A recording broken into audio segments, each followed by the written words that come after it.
মিজানুর রহমান আজারী শুধু বাংলাদেশের সম্পদ না, বিশ্ব মুসলিম উম্মার সম্পদ। ডক্টর মিজানুর রহমান আজারীকে বিএনপির এক নেতা বলে হাজারি না পাজারি।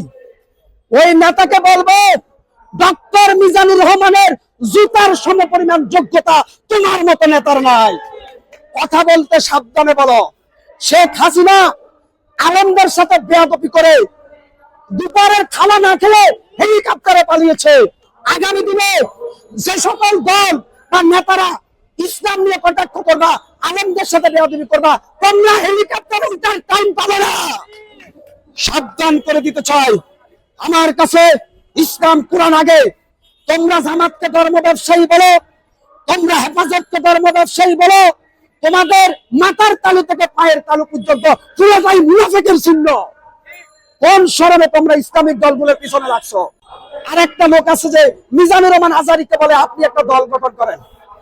ওই মিয়া মিজানুর রহমান আজারী বাংলাদেশের 10টা প্রাইম মিনিস্টারের চাইতে জনপ্রিয়।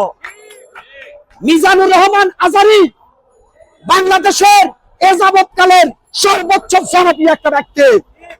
আপনারা বিএনপির ভাইরা মিজানুর রহমান আজারীকে নিয়ে বক্তব্য দেওয়ার আগে চিন্তা ভাবনা করেন।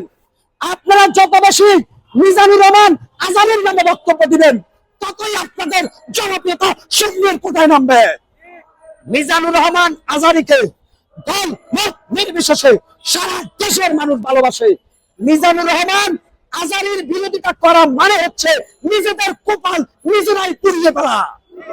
অতএব বিএনপির ভাইরা হাজারি না পাজারি সেই লোকটা বলেছে তাকে বিএনপি থেকে বহিষ্কার করেন। যে বলেছেন হাজারি না পাজারে, জাতির কাছে ক্ষমা না চাইলে আপনার জানাজা দেওয়ার মতো ইমাম খুঁজে পাওয়া যাবে না। সাবধান হয়ে যান। আমি আরো একবার সারা দেশের মানুষকে বলবো, আপনারা তদন্ত করে দেখেন কাকে ভোট দিলে ইসলাম প্রতিষ্ঠিত হবে, ভোটটা তাকে দেন। বিএনপি বুঝি না, আওয়ামী লীগ বুঝি না, জাতীয় পার্টি বুঝি না। সময়ের প্রয়োজনে, ইসলামের প্রয়োজনে আমরা যেন স্লোগান তুলতে পারি, নারায়ে তাকবীর, আল্লাহু আকবার।